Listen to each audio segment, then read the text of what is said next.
भारत के अंतरिक्ष इतिहास में एक और सुनहरा पल जुड़ गया। भारतीय अंतरिक्ष अनुसंधान संगठन इसरो ने LVM-3M5 रॉकेट की मदद से CMS-03 GSAT-7R सैटेलाइट को सफलतापूर्वक लॉन्च कर दिया। मौसम ने पूरी तरह से साथ नहीं दिया। बादल घने थे, हवा तेज चल रही थी और बारिश की आशंका बनी हुई थी, लेकिन इसरो की टीम ने हार नहीं मानी। साथ ही इसरो ने HRLV यानी ह्यूमन रेटेड लॉन्च व्हीकल के नए डिजाइन को भी पेश किया है, जो है तो इसरो के GSLV रॉकेट जैसा, लेकिन मानव युक्त अंतरिक्ष मिशन के लिए ज्यादा उपयुक्त है। और ये किस तरह से खास है, ये भी जान लीजिए। लॉन्च व्हीकल ये भी GSLV मॉडल जैसा ही है।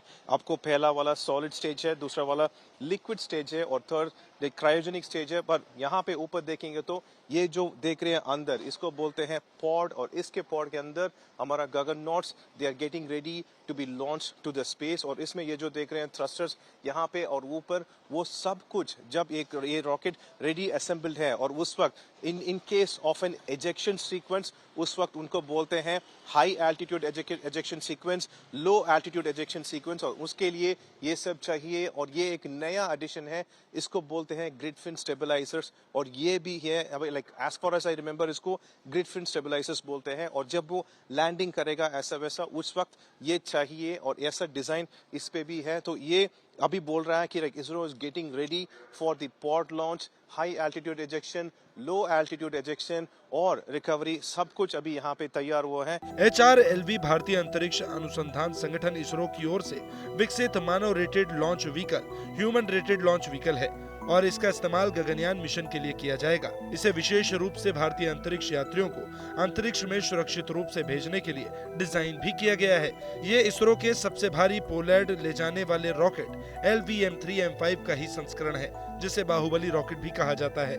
खास बात यह है कि इसे पूरी तरह से स्वदेशी तकनीक को उपयोग करके विकसित किया गया है, जिसे C-25 कार्योचरण भी शामिल है। First of all, I want to tell the cryogenic technology was a technology which was denied to India by other spacefaring nations. We have indigenously developed this capability, and today I am very happy to announce that it is not only once we have ignited.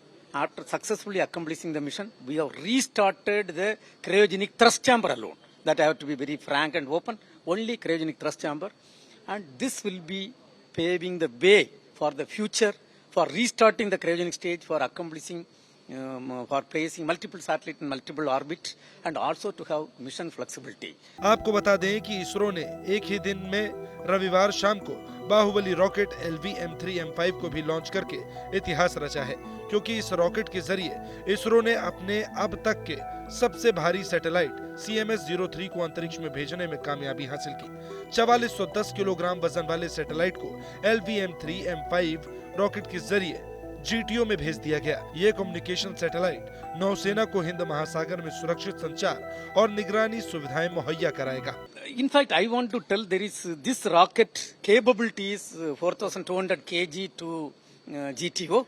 But when the satellite, we had a satellite of 4,410 kg, we had put lot of things in place. We have optimized the mass of the thermal protection system. We have optimized the thrust of the C-25 stage. We have optimized the mission trajectory and the required the trajectory. And we have also brought little bit reduced the orbit. So everything is put in place because just because the satellite is 200 kg more, we cannot go to other country and launch. And it is our own satellite. So it is a fantastic work done by the team ISRO. ISRO की निगाहें अब अंतरिक्ष के Gaganyaan mission launch करने की ओर है, जिसके लिए तैयारियां बड़ी तेजी से आगे बढ़ रही हैं। भारतीय अंतरिक्ष अनुसंधान संगठन इसरो अगले साल 2026 मार्च तक 7 स्पेस मिशन लॉन्च करने वाला है, जिसमें देश के पहले मानव अंतरिक्ष मिशन गगनयान के तहत पहला मानव रहित मिशन G1 भी शामिल है।